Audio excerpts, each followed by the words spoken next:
Pick winter. This is CBC Winnipeg News.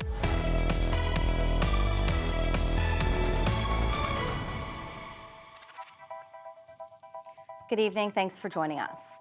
2 women are dead after a fire ripped through a West End home. It happened Saturday morning and is now being investigated by police. CBC's Gavin Axelrod has more. Flames were shooting out of this home on Agnes Street Saturday morning. Samantha Nicoluk watched helplessly from her house across the street. I looked out my window and I just saw the porch was going up and up, and it was going so fast, and it was so early in the morning. I'm thinking they got to be in there. She knew some of the people who lived in the house, and as crews arrived on the scene, she brought warm clothes to people who were able to escape. For me, I wanted to run, and run into the building myself, but then, obviously I can't. 5 people were taken to hospital Saturday, 3 in critical condition. Winnipeg police said Sunday a 48-year-old woman and an 18-year-old woman have since died. That's weighing heavily on Nicoluk. I just can't stop thinking about her. I can't stop, because I seen her. I seen her, and she was saying, "Help me." United Firefighters of Winnipeg President Nick Casper says his thoughts are with everyone who has been impacted. Those losses are devastating and weigh heavily on not only the community, but on the firefighters who respond to those calls. Our crew members, risk a lot to save a lot. And anytime we have reports of trapped occupants, they're willing to put a lot on the line in order to make a rescue attempt. Platoon Chief Doug Greaves says he reminds firefighters after difficult calls that they responded to the best of their abilities. Our firefighters, their number one priority is life safety, and they'll go above and beyond to make that effort. The 3rd person taken to hospital in critical condition has been upgraded to stable. The cause of the fire is still being looked into. Police say the Major Crimes Unit has taken over that investigation. Gavin Axelrod, CBC News, Winnipeg.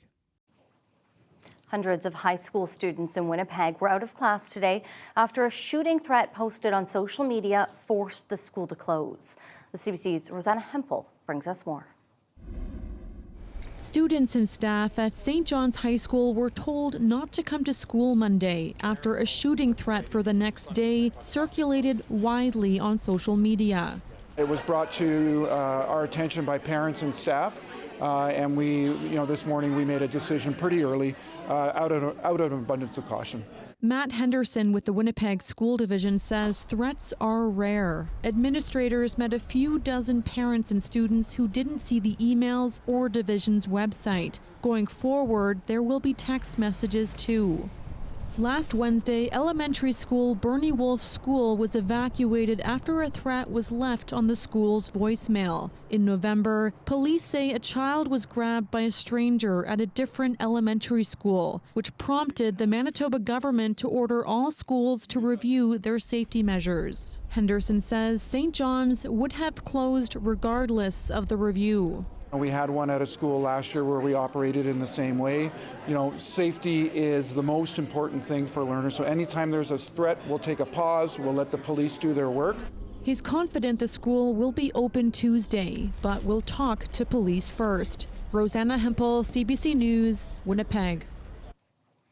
Manitoba's NDP government announced its annual financial support for schools this afternoon. The Education Minister called it strong and stable funding. But as CBC's Bartley Kivas reports, some school divisions say it isn't quite enough to meet their needs.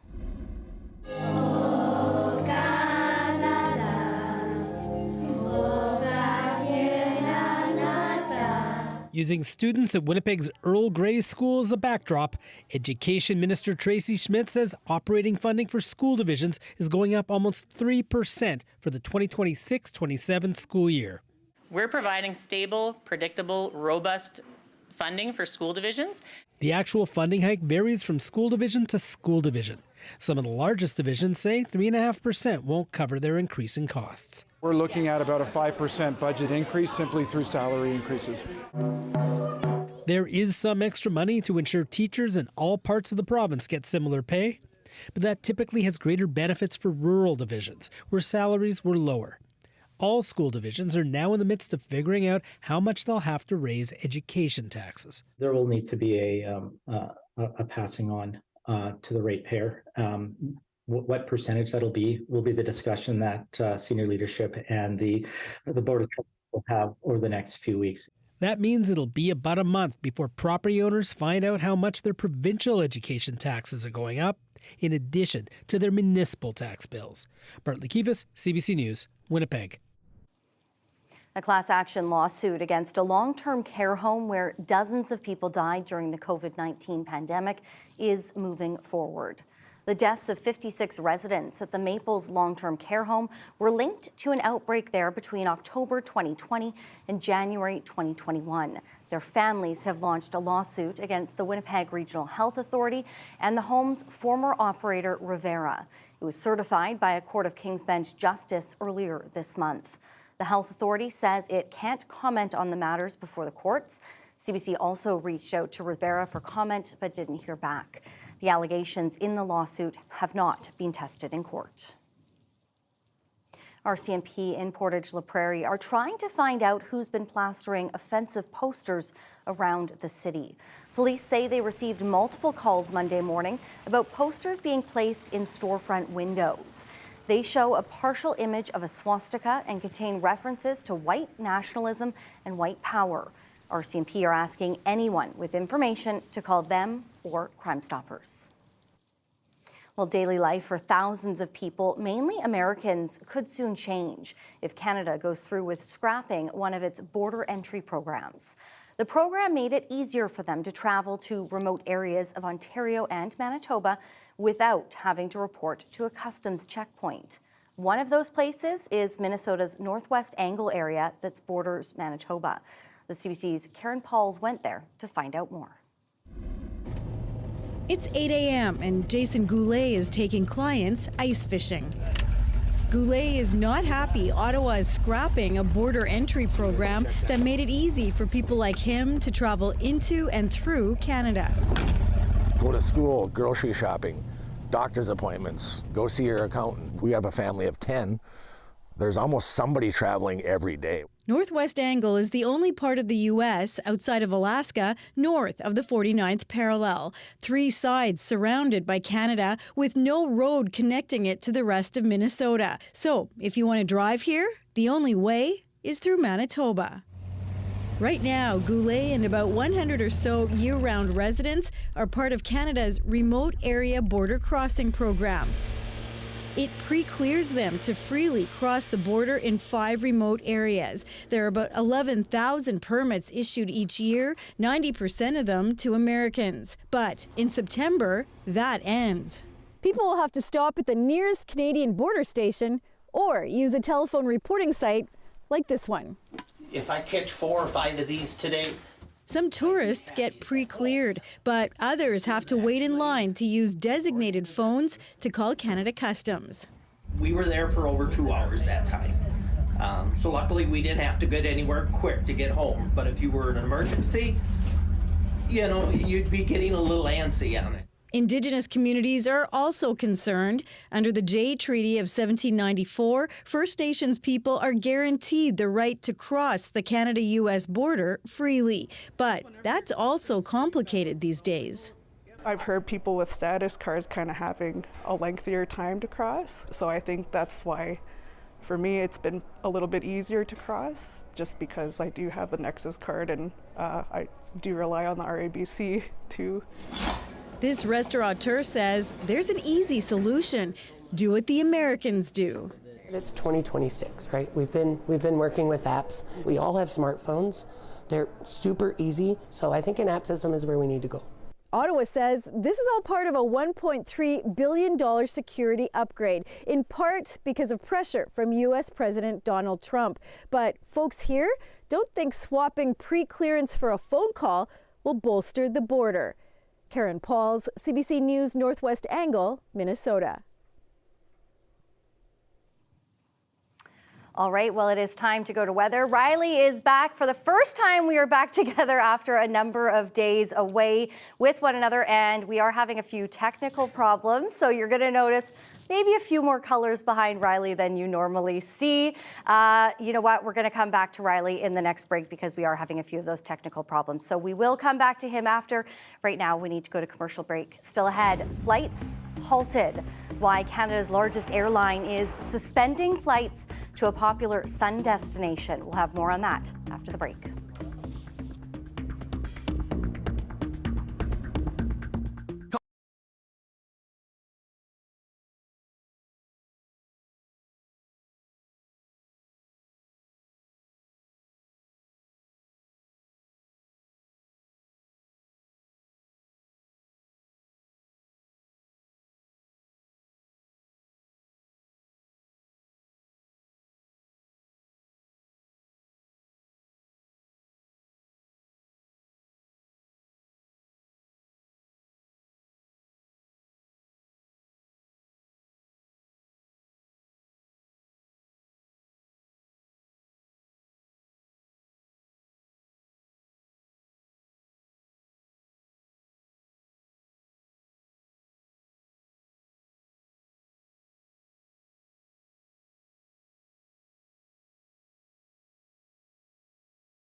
Air Canada has suspended service to Cuba because the island's major airport will soon run out of jet fuel.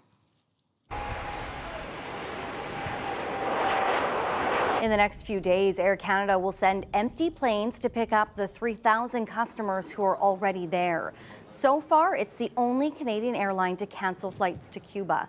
According to Reuters, though, WestJet will also set to begin winding down operations. Cuba was reliant on oil from Venezuela, whose leader was recently apprehended by American authorities. Donald Trump has signed an executive order authorizing the U.S. to impose tariffs on goods from countries that sell or supply oil to Cuba. He's labeled Cuba a threat to national security. A Northern First Nation has taken the federal government to court. It's over impacts from a dam in northern Manitoba more than 60 years ago. Opaskwayak Cree Nation is arguing a Grand Rapids hydro dam created on the Saskatchewan River in 1964 damaged traditional ways of life. The federal trial got underway Monday in Winnipeg. Elder Edwin Jebb said flooding caused by the dam changed the landscape.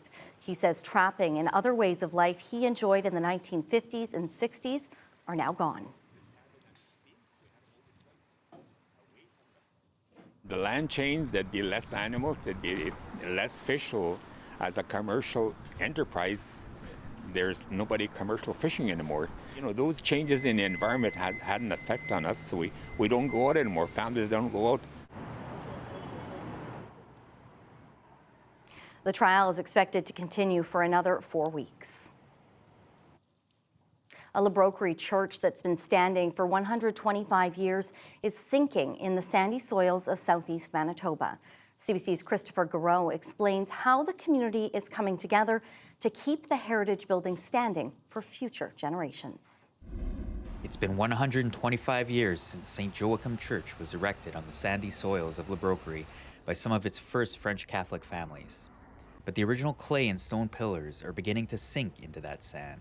Lucien Grenier is leading the effort to restore the church and says the house of worship has always held a special place in the heart of people from all backgrounds. So at one point in time, somebody helped doing something at this building. Didn't matter what religion they were, what faith they were. At one point in time, back in the day, they helped. So it's really important to keep it up.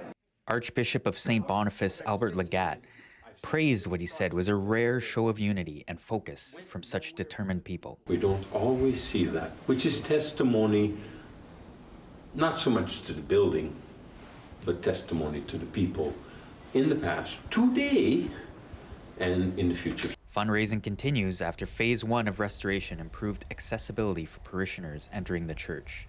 Phase 2 is about energy efficiency, including insulation, lights, and windows on the outside of the old stained glass.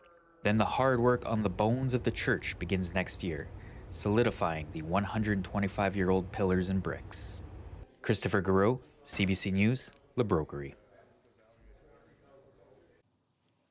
It was a special weekend for members of Manitoba's Muslim community. They packed a movie theater for a game-changing flick that took viewers back to the past. CBC's Gavin Axelrod has more.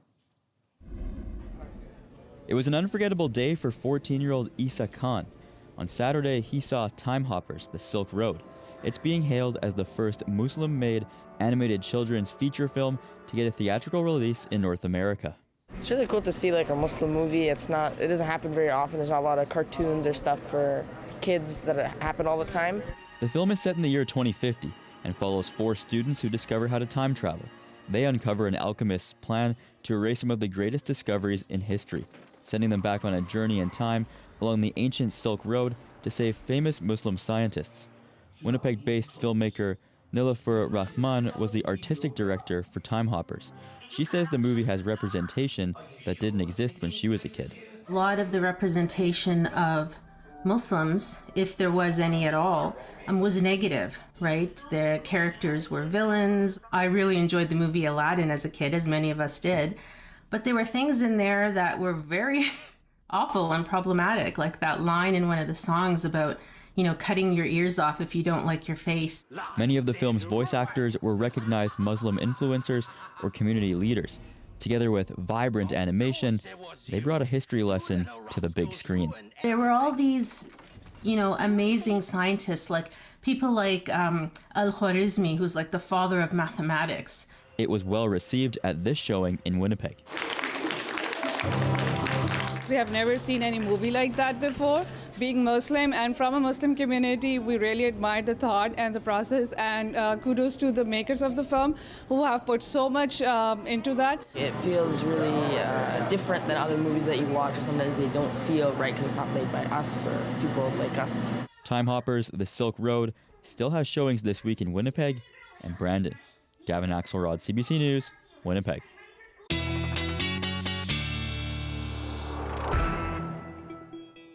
Okay, now Riley's back in. First date jitters. Right? We had a First couple date jitters. technical problems. It's okay. We're both back. It is so nice to see you. Same with It you. is nice to be back, rested. And oh my goodness, this weather right now, Riley. Yeah. Oh.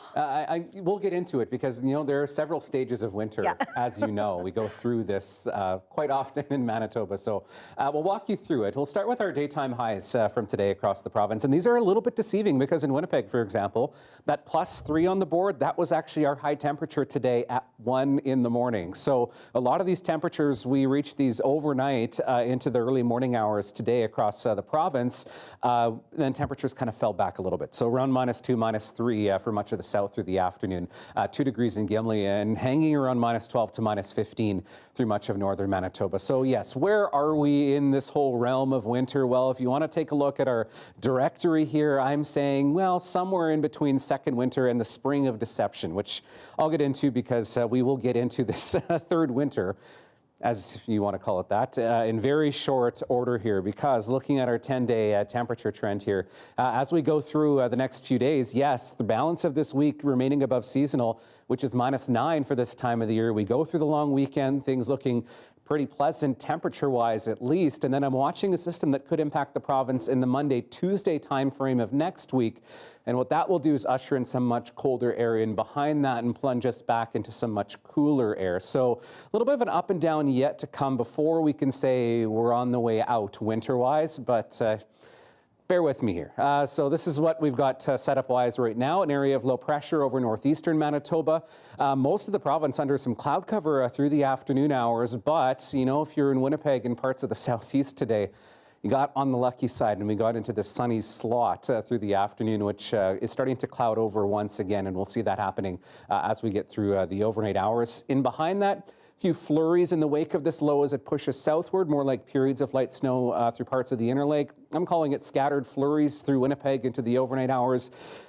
And then we start to get into some clearing, and by the time we get to late afternoon, early evening is when we should start to see some of that clearing in earnest across parts of the province before we start to see high pressure pushing back in.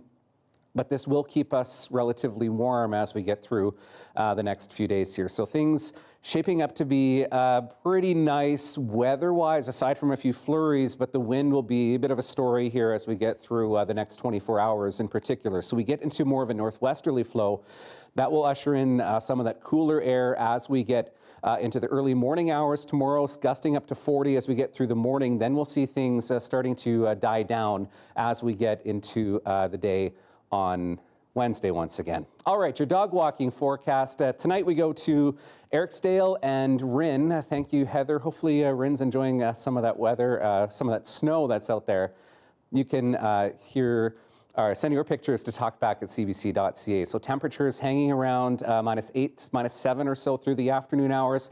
And then in the long range, -3 for Wednesday, mix of sun and clouds, and -4 on the way, Brittany, for Thursday. All right. Thank you, Riley. You're welcome.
Is Manitoba.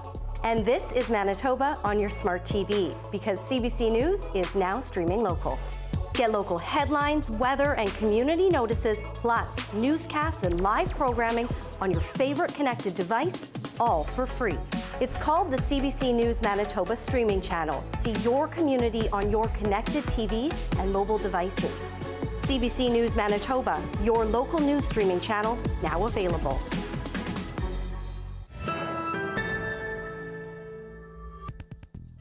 Thousands of people who attended what's touted as Canada's largest indoor farm show this year may have been exposed to measles.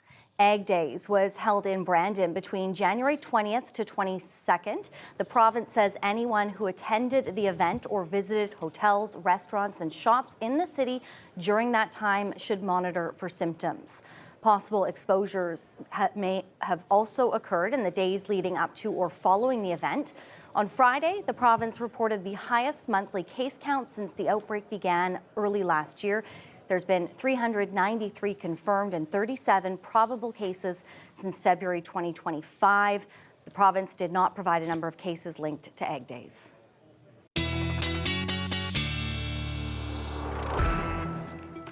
All right, here's a look at your provincial forecast as we head into your Tuesday, looking at temperatures across the province remaining above seasonal for this time of the year. -7 forecast high in Winnipeg, hovering around -8 as we get through the afternoon hours. Up to freezing in Melita, 0, -5 in Brandon, and temperatures actually remaining closer to seasonal as we get into the northern part of the province as well. Okay, your 7-day forecast now, looking at -3 for Wednesday, -4 for Thursday, and looking at temperatures getting all the way back up to the freezing mark by the weekend.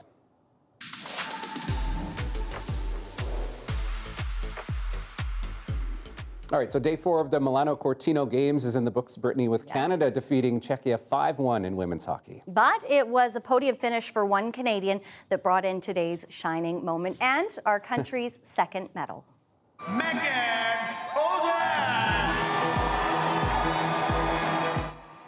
That is Megan Oldham of Parry Sound, Ontario, who won bronze today in women's free ski slopestyle after a spectacular run, technically clean all the way down. Oldham went for glory on that last jump. She landed a right double cork 1260. That's 2 inversions with 3.5 rotations, a trick she hadn't done in competition in 2.5 years. The 24-year-old will also be competing in the big air event on Saturday. And of course, you can catch all of the Olympic Games here on CBC. I know I've been watching them at my desk today. Quite exciting so far. Very exciting. I just love the Winter Games. Yeah, me too. All right. There's something about the winter sports. Right? Get outside and enjoy some. Exactly. We'll see you back here tomorrow at 5. Yeah. Have a great night.